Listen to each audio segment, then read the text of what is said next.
परमेश्वर की महिमा से रहित थे, मतलब परमेश्वर की महिमा से रहित थे, इसका मतलब क्या हुआ?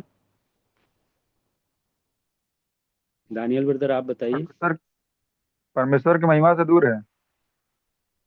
तो परमेश्वर की महिमा कौन है? यीशु मसीह।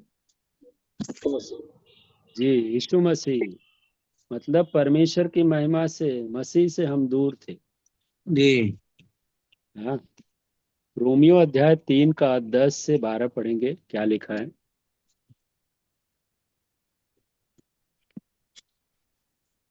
रोमियो अध्याय 3 वचन 10 से 12।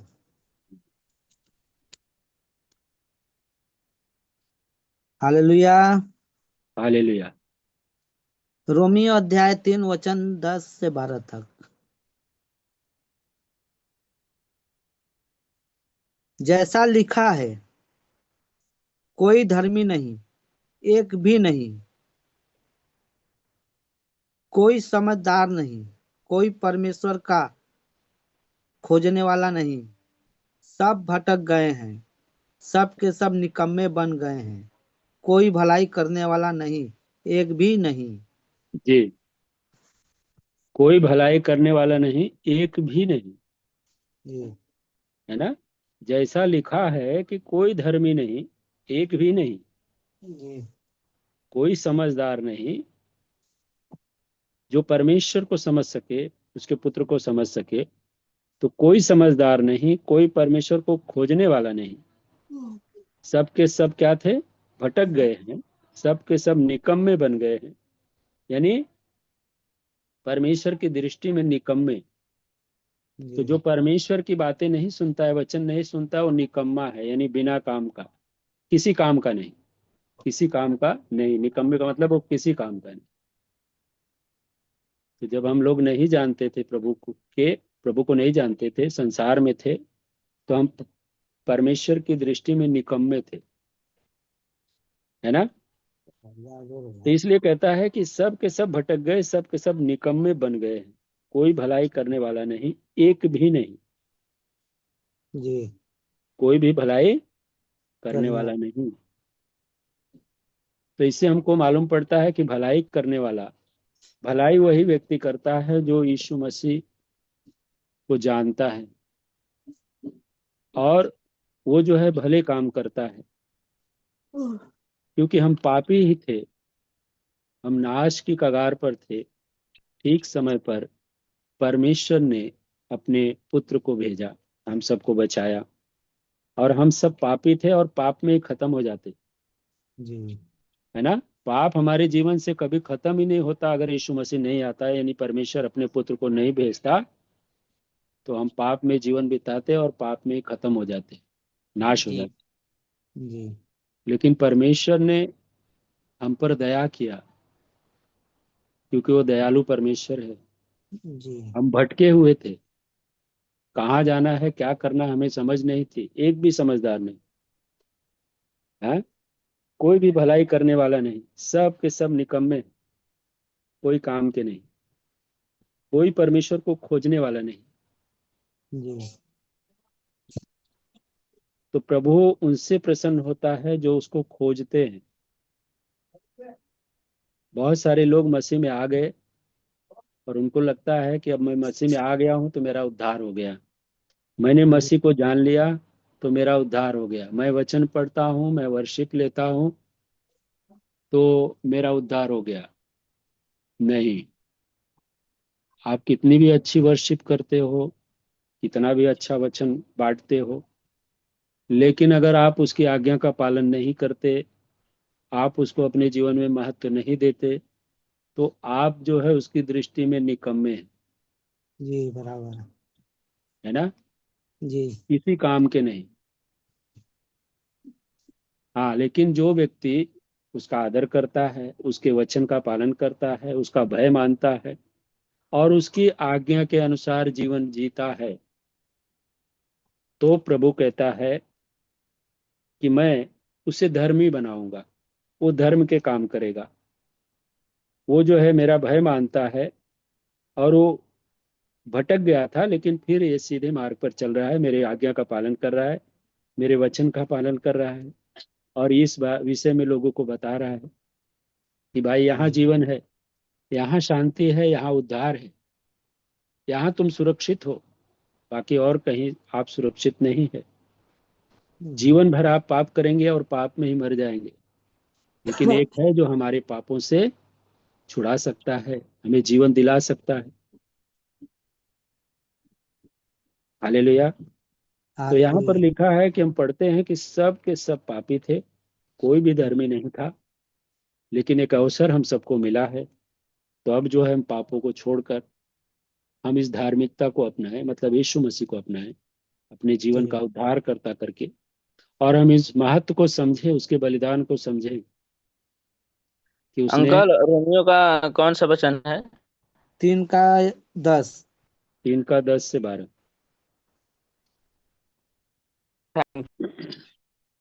तो इस महत्व को हम अपने जीवन में समझें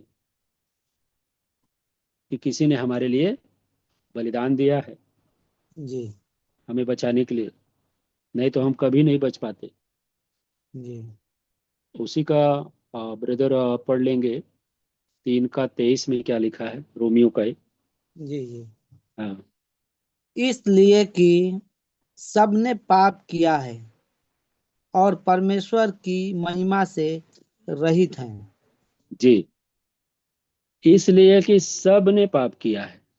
जी एक भाई जो है गवाही दे रहा था कि भाई मैं बहुत बड़ा पापी था, मैं दारू पीता था, मैं अपने दारू पीकर आकर परिवार को मारता पीटता था, बच्चों को मारता था, और उनकी पढ़ाई लिखाई पे मैं ध्यान नहीं करता था। तो वो बोल रहा है कि भाई तुमने पाप किया है, तुम दारू पीते थे, तुम पापी थे, मैं तो ऐसा नहीं करता हूँ, तो मैं पापी नहीं हूँ। क्या ऐसा हो सकता है? जी नहीं। एक व्यक्ति कह रहा है कि मैं, मेरा जीवन जब वो प्रभु में नहीं था तो बहुत बेकार जीवन मैं जी रहा था, दारू पीता था, दारू पी के आकर परिवार को मारता पीटता था, बच्चों को मारता था, मैं जी पापी मनुष्य था। जी बराबर। लेकिन दूसरा दूसरे को बता रहा है, गवाही दे रहा है कि मेरा जीवन कैसा था, लेकिन वो व्यक्ति कह रहा है हाँ आप पापी थे, दारू पी रहे थे, मारपीट कर रहे थे, बच्चों को, पत्नी को मारते थे, तो पापी थे, आपने पाप किया, मैं तो ऐसा नहीं करता हूँ। तो क्या वो पापी नहीं है? पापी है। वो पापी है, क्योंकि वो प्रभु को नहीं जाना, और सब ने पाप किया है, कोई ऐसा नहीं है कि जो पाप नहीं किया हो। एक ही है जो पाप नहीं किया, वो है यीशु मसीह, यानी परमेश्वर का पुत्र, उसके अंदर पाप नहीं था। सामने वाला अगर, नहीं समझा। हाँ, सामने वाला वो बोल रहा है कि नहीं नहीं, वो बेचारा समझा रहा है, उसको बता रहा है कि मेरा जीवन इतना बुरा था, जी लेकिन अपनी मैं गवाही। मसीह में आया तो मेरा जीवन जी सही हो गया। अब मुझे पता चला कि जीवन कैसा है, जीवन जी के विषय में मैं जाना। तो वो बोल रहा है कि नहीं नहीं, तो आपने पाप कर रहे थे ना, सबको मार रहे थे, दारू पी रहे थे, लड़ाई जी झगड़ा कर रहे थे, तो आप पाप कर रहे थे, मैं तो ऐसा नहीं करता हूँ, तो मैं निष्पाप हूँ। हालेलुया। जी। तो हालेलुया। सबने पाप किया है और वे परमेश्वर की महिमा से रहित है, यीशु मसीह जी से रहित है, यीशु मसीह उनके पास नहीं है। यहाँ पर जो वचन लिखा है कि सभी ने पाप किया, कोई कहे कि मैं धर्मी हूँ, मैं पापी नहीं हूँ, ऐसा नहीं। वचन जो कहता है स्पष्ट तरीके से कि सभी ने पाप किया है जी और सब नाश हो रहे थे, नाश की कगार पर थे, लेकिन ठीक समय पर परमेश्वर ने अपने पुत्र को भेजकर हम सभी को बचाया। जो विश्वास करेगा उस पाप से छुटकारा पाएगा, जो जी। विश्वास नहीं करेगा यीशु मसीह पे, तो वो छुटकारा पाप नहीं में पाए। ही मर जाएगा, वो नष्ट हो जाएगा। हालेलुया। तो सबने हालेलुया। पाप किया है। और हम एक जी वचन एक का उसी का 1:29 से 32 देखेंगे, रोमियो जी। का। रोमी अध्याय 1 वचन 29। इसलिए वे सब प्रकार के अधर्म और दुष्टता और लोभ और बैर भाव से भर गए और डाह और हत्या और झगड़े और छल और ईर्ष्या से भरपूर हो गए और चुगलखोर। हम्म। बदनाम करने वाले, परमेश्वर से घृणा करने वाले, दूसरों का अनादर करने वाले, अभिमानी, डिंगमार, बुरी बुरी बातों को बनाने वाले, माता पिता की आज्ञा न मानने वाले, निर्बुद्धियों निर्बुद्धि, विश्वासघाती, मायारहित और निर्दय हो गए। हालेलुया। 32 भी पढ़ लेंगे, 32। वे तो परमेश्वर की यह विधि जानते हैं कि ऐसे ऐसे काम करने वाले मृत्यु के दंड के योग्य हैं, तो भी न केवल आप ही ऐसे काम करते हैं, वरन करने वालों से प्रसन्न भी होते हैं। हालेलुया। हालेलुया। क्या कहा है यहाँ पर वचन? इसलिए वह सब प्रकार के, यानी सब प्रकार के अधर्म और दुष्टता से और लोभ और बैर भाव से भर गए, क्योंकि उन्होंने परमेश्वर को इनकार किया। जी तो क्या हुआ? सब प्रकार की दुष्टता से, बैर भाव से भर गए, और डाह और हत्या, झगड़े और छल करने लगे, और ईर्ष्या से भरपूर हो गए, और चुगलखोर हो गए, एक दूसरे की चुगली करने लगे, है ना। जी बदनाम करने वाले, मतलब उसको बदनाम करते हैं कि वो जो है बुरा व्यक्ति है। बदनाम करने वाले, परमेश्वर से घृणा करने वाले, दूसरों का अनादर करने वाले, अभिमानी, डींग मार, बुरी बुरी बातों के बनाने वाले, माता पिता की आज्ञा न मानने वाले, वो क्या हो गए? निर्बुद्धि, विश्वासघाती, माया रहित। माया रहित मतलब दया न करने वाले, निर्दयी हो गए। वह तो परमेश्वर की यह विधि जानते हैं कि ऐसे ऐसे काम करने वाले मृत्यु के दंड के योग्य हैं। परमेश्वर के क्या कहता है वो? कि यह विधि जानते हैं, जी तो भी जो है परमेश्वर से क्या किया उन्होंने? बलवा ब- किया। जी वो जानते थे इन सब बातों को कि ऐसे ऐसे काम करने वाले दंड के योग्य हैं, तो भी न केवल आप ही ऐसा काम करते हैं, वरन जो ऐसा काम करने वाला है उससे भी वो खुश होते हैं, प्रसन्न होते हैं उनसे, है ना।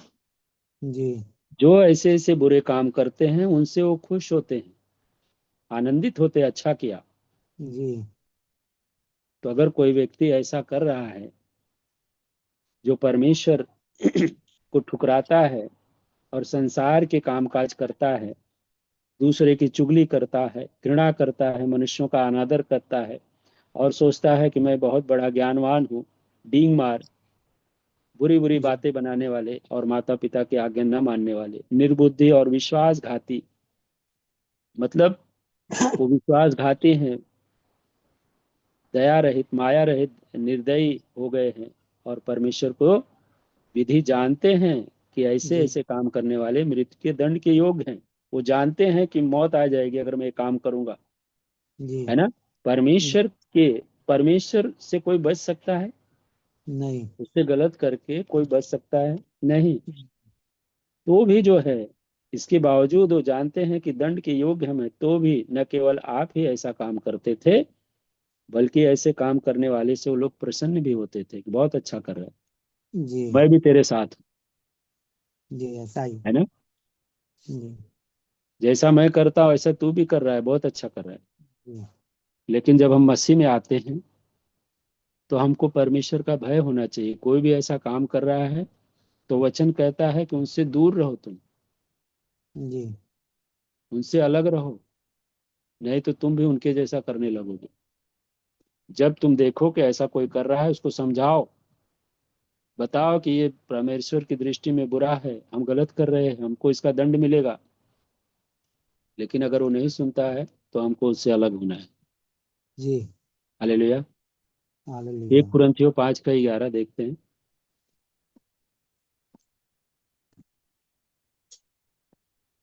एक एक कुरिन्थियों अध्याय 5 वचन 11।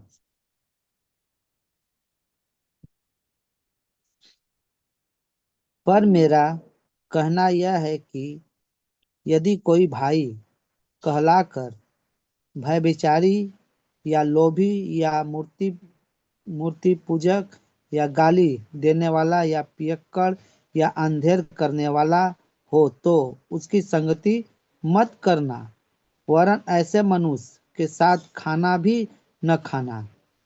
हालेलुया। हालेलुया। पर कहता है, पर मेरा कहना यह है कि यदि कोई भाई कहलाकर, भाई मतलब जी मसीही हम क्या है, भाई और बहन है ना। जी जी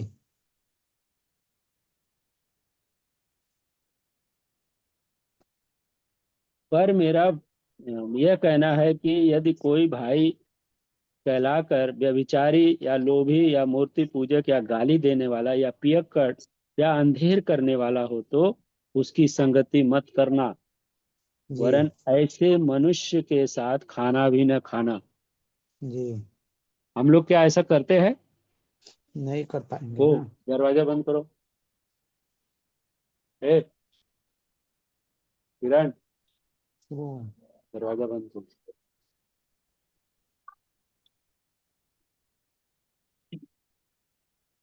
बंद करना।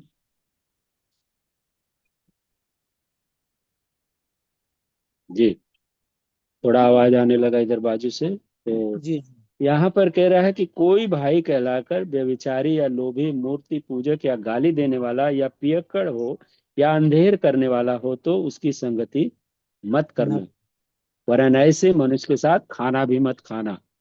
जी तो जब हम जानते हैं कि ऐसा मनुष्य है तो उसके साथ हमको खाना भी नहीं खाना चाहिए, उससे अलग रहना चाहिए। हालेलुया। बताइए ना, क्या हम लिखिए। और एक वचन हम देखते हैं, छः का, उसी का 6 का 9 और 10। तो नहीं नहीं सॉरी, हाँ, रोमियो 6 का 9 और 10।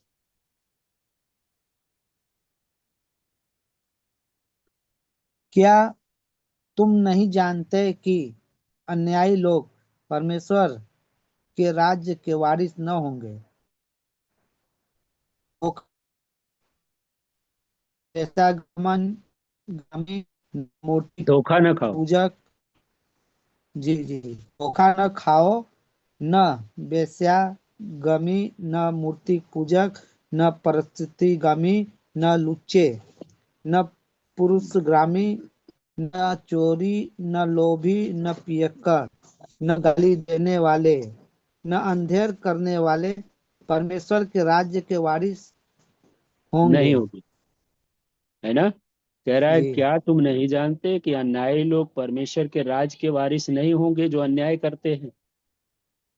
धोखा न खाओ, न जी वेश्यागामी, न मूर्ति पूजक, न पर स्त्रीगामी, न लुच्चे, न पुरुषगामी, न चोर, न लोभी, न पियक्कड़, न गाली देने वाले, न अंधेर करने वाले परमेश्वर के राज के वारिस नहीं होंगे। न हम सब जानते हैं इन चीजों को ना।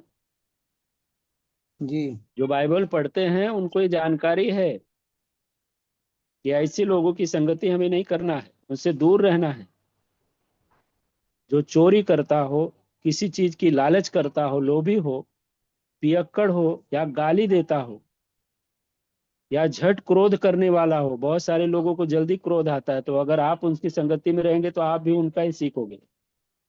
तो क्रोध करने जी वाले के भी साथ में नहीं रहना है, न तो गाली देने वाले के, अंधेर करने वाले के राज के वो लोग वारिस, परमेश्वर के राज के वारिस नहीं होंगे। हालेलुया। रोमियो 9 का 22 देख लेंगे हम उसी का। रोमियो अध्याय 9 के 22 में क्या लिखा है?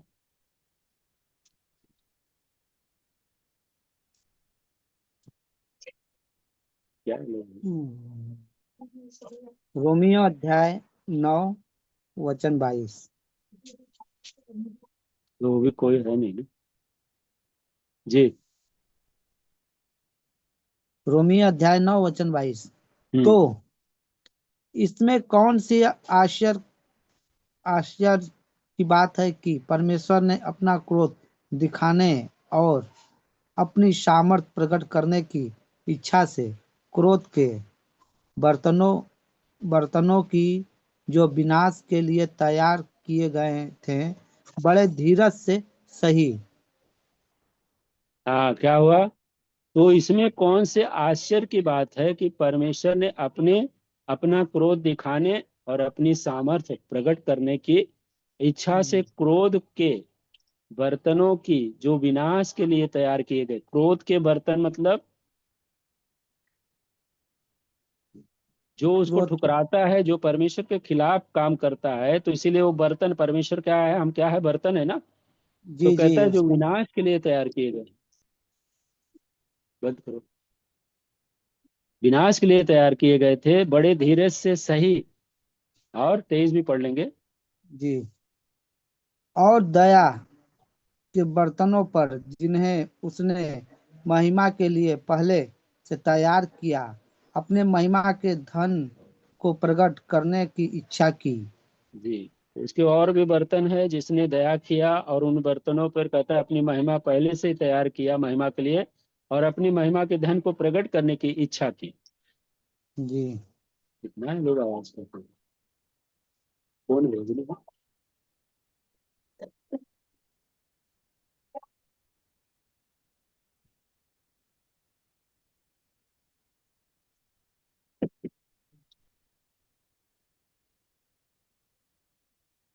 लेकिन कोई है।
जो विनाश के लिए तैयार किए गए थे, ब्रदर, बड़े धीरज ब्रदर से मेरा सही। आवाज आ रहा है क्या उधर? जी जी मेरा आ आवाज रहा आ है। रहा है? आ रहा है कुछ आवाज और नहीं, शोर आ रहा जी है बाहर से? नहीं, कोई आवाज नहीं आ रही है। अच्छा अच्छा, ठीक है, तो ठीक। मैं सोचा इधर बाजू में थोड़ा वो लोग झगड़ा किए तो सब आवाज आ रहा है बहुत तेज। नहीं नहीं, कोई आवाज नहीं आ रही है, एकदम ठीक है साफ है। ठीक है। तो गलातियों 5 का 19 19 पढ़ेंगे। जी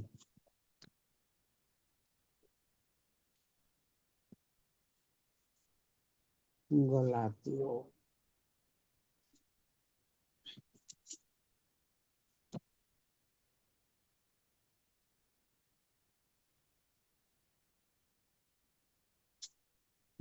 गलातियों 5 का 19।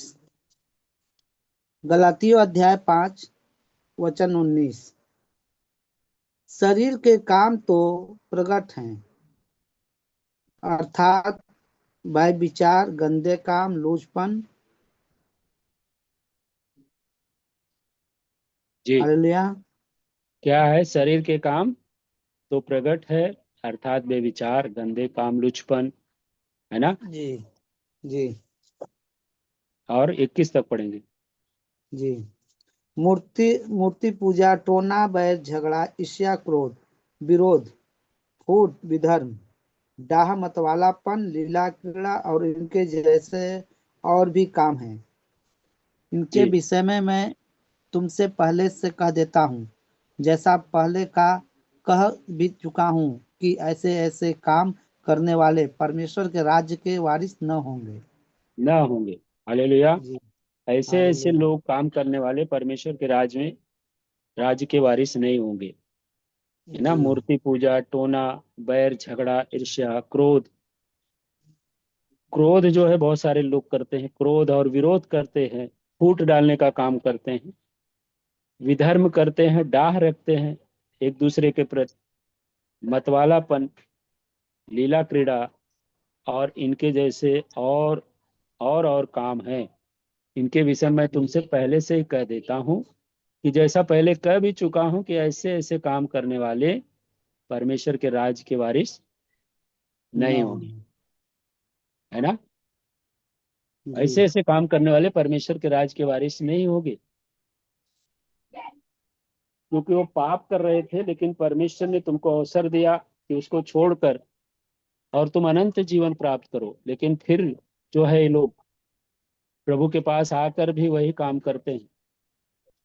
तो ऐसे ऐसे जी काम करने वाले, ये संसार के लिए नहीं लिखा गया, ये विश्वासियों के लिए लिखा गया, जो विश्वास करते हैं उनके लिए जी लिखा जी गया जी है ना। जो जी प्रभु को नहीं जानता वो करता ही है, लेकिन जो जानता है फिर भी जो है जानकर वो क्या करते हैं, ऐसे पाप करते हैं, गुनाह करते हैं। इफिसियों 4 अध्याय का 26 से 32। जी। इफिसियों 4 अध्याय वचन 32। एक दूसरे इफिसियों पर कृपालु और करुणामय हो, और जैसे परमेश्वर ने मसीह में तुम्हारे अपराध क्षमा किए, वैसे ही तुम भी एक दूसरे के अपराध क्षमा करो। कौन सा पढ़ रहे ब्रदर? इफिसियों 4 का 32 4 का 26, 26 से 32 26। तक पढ़ना। अच्छा अच्छा। क्रोध तो करो पर पाप मत करो। सूर्य अस्त होने तक तुम्हारा क्रोध न रहे। हाँ, क्रोध तो करो पर पाप पाप मत न करो। क्रोध अगर हमको आता है तो क्या लिखा है यहाँ पर? सूर्य अस्त होने तक तुम्हारा क्रोध न रहे। जी मतलब जिसके ऊपर आपने क्रोध किया है, सूर्य अस्त होने से पहले उसको क्या करो?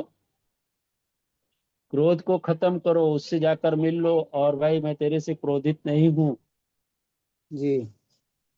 मुझसे गलती हो गई, है ना। जी क्रोध तो करो पाप मत पर करो। पाप मत करो। अगर हम उसको क्रोध करते हैं और जाकर फिर सूर्य से अस्त से पहले हम उससे माफी नहीं मांगते हैं या उसको क्षमा नहीं करते हैं, तो क्या हो जाता है? पाप गिना जाता है। पाप हाँ, सूर्य अस्त होने से तक तुम्हारा क्रोध न रहे, और और न शैतान क्रोध न और न शैतान को अवसर दो। हाँ, अगर आप क्रोध करते सूर्य अस्त तक नहीं उसको समाधान करते हैं, तो शैतान को आप क्या करते हैं? अवसर देते हैं। अवसर देते हैं। तो उसको अवसर न दो। मत दो। और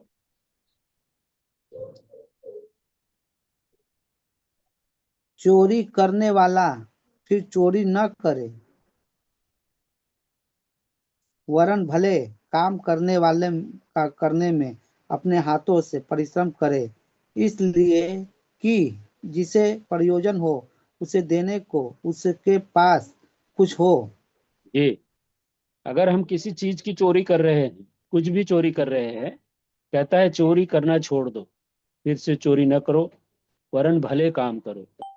जी भले काम करने में अपने हाथों से परिश्रम करें, इसीलिए कि जिसे प्रयोजन हो उसे देने को उसके पास कुछ हो। मतलब परिश्रम करो, मेहनत करो, चोरी मत करो, है ना। चोरी से किसी को जी लेकर बहुत सारे लोग जो है चोरी करते हैं।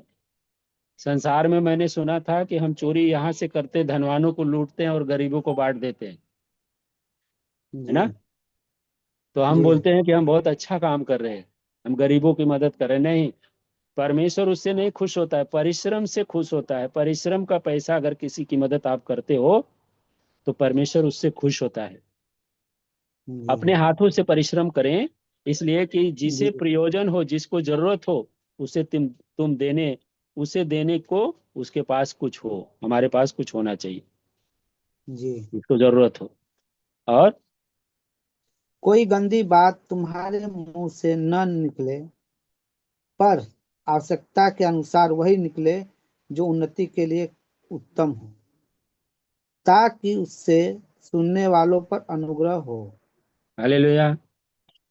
मतलब हालेलुया। परमेश्वर इतना महान है, वो नहीं चाहता जी कि कोई व्यक्ति जो है बुरा काम करके, गलत काम करके और कहे कि मैं प्रभु को खुश कर रहा हूं। ऐसा नहीं।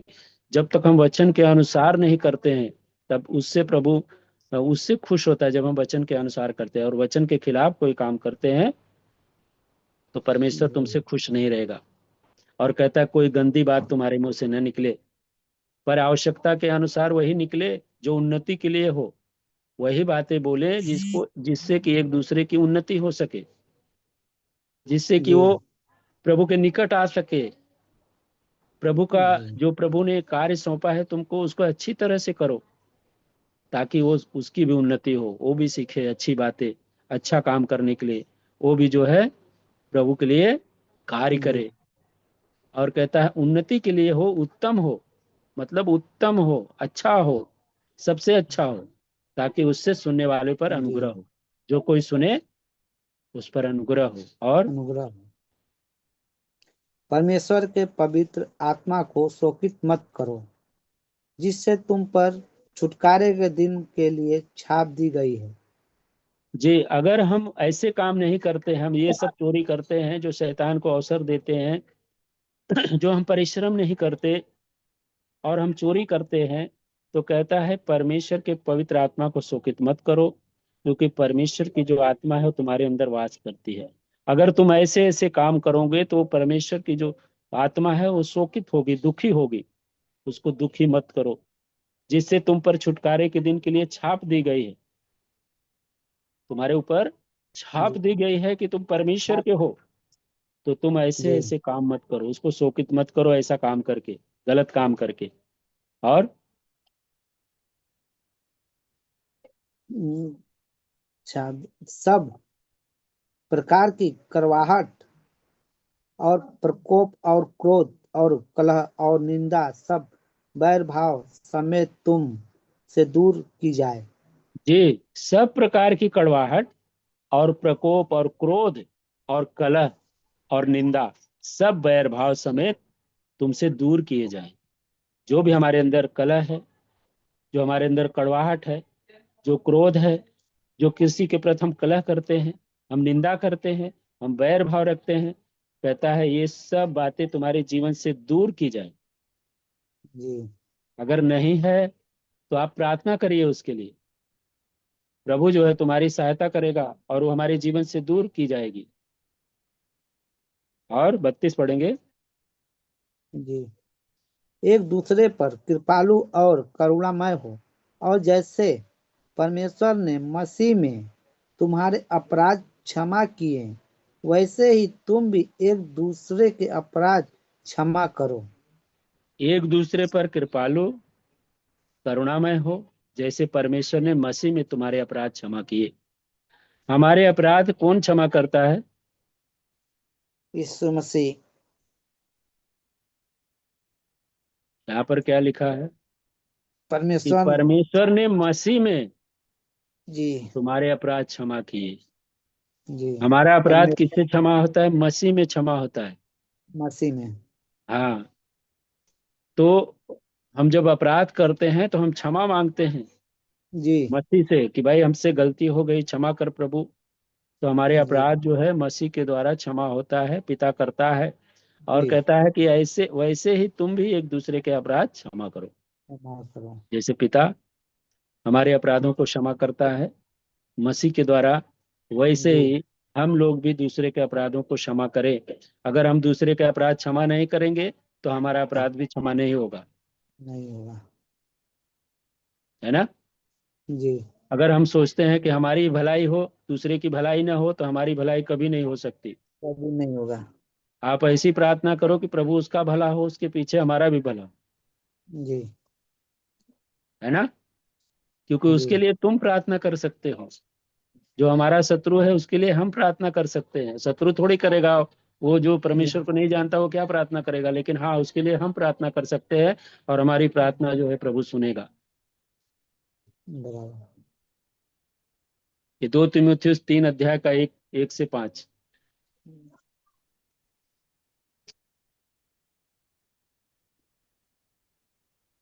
दो 2 तीमुथियुस तीमुथियुस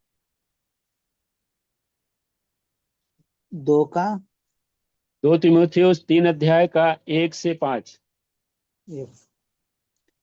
2 तीमुथियुस अध्याय 3 का 1 से 5। यह स्मरण रख कि अंतिम दिनों में कठिन समय आएंगे, क्योंकि मनुष्य स्वार्थी, लोभी, डींगमार, अभिमानी, निंदक, माता पिता की आज्ञा टालने वाले, कृत्य धन, अपवित्र, दया रहित, क्षमा रहित, दोष लगाने वाले, अक्षमी, कठोर, भले के बैरी, विश्वासघाती, ढीठ, घमंडी और परमेश्वर के नहीं वरन सुख विलास ही के चाहने वाले होंगे। हालेलुया। वे हालेलुया। यहाँ पर लिखा है कि यह स्मरण रख। स्मरण का मतलब याद रख। याद रख। यह याद रखना है हमको। ये बाइबल जो हमें चेतावनी देती है कि अंतिम समय में क्या होगा, है ना, अंतिम दिनों में क्या होने वाला है। ये याद रख कि अंतिम दिनों में कठिन समय आएंगे, क्योंकि मनुष्य स्वार्थी हो जाएगा। और हम लोग देख रहे हैं, जी लोभी हो जाएगा, डींग मार, मतलब बड़ी बड़ी बातें बनाने वाला, डींग मार कि मैं ऐसा किया वैसा किया, जी निंदा करने वाला, माता पिता की आज्ञा टालने वाले, कृतघ्न, अपवित्र, वो पवित्र नहीं रहेंगे, अपवित्र हो जाएंगे। दया नहीं रहेगी उनके अंदर, दया रहित, क्षमा किसी को जल्दी नहीं कर पाएंगे। और ये हम सब देख रहे हैं कलीसिया में। ये पहले से हमको बताया गया कि ऐसे ऐसे जो काम होने वाले, इससे हम चौकस रहे, सावधान रहे। ये कहीं हमारे जी अंदर तो कार्य नहीं कर रहा है, हम कहीं शैतान को अवसर तो नहीं दे रहे। दया नहीं रहेगी, क्षमा रहित, क्षमा नहीं कर पाएंगे, दोष लगाने वाले होंगे, असहमी होंगे, कठोर हो जाएंगे, भले काम के बैरी हो जाएंगे, भले भला जो कर रहा है उसके दुश्मन हो जाएंगे, भले जी के बैरी, विश्वासघाती, ढीठ, घमंडी, और परमेश्वर को नहीं वरन सुख विलास के ही चाहने वाले होंगे। मतलब हमारा ही भला हो, हम सुखी रहे, बाकी दुनिया सुखी न रहे चलेगा। जी वो परमेश्वर के नहीं वरन सुख विलास के ही चाहेंगे, उसी के चाहने वाले होंगे। 5 में लिखा है, वो भक्ति का भेष तो धरेंगे पर उसकी शक्ति को न मानेंगे। वो कहेंगे कि जी मैं मसीही हूं, लेकिन मसीही की जो शक्ति है, जो पावर है, उसको वो लोग नहीं मानेंगे, उसका अनसुना करेंगे, उसकी शक्ति को न मानेंगे। ऐसों से परे रहना, ऐसों से दूर रहना। जी कि अंतिम समय में, अंतिम दिनों में क्या होने वाला है, ये सब हम लोग देख रहे हैं। तो वचन हमको सावधान करता है कि जो व्यक्ति ऐसा है, ऐसों से तुम परे रहना। हालेलुया। हालेलुया। एक लास्ट वचन हम देखते हैं, प्रकाशित वाक्य 21 का 8।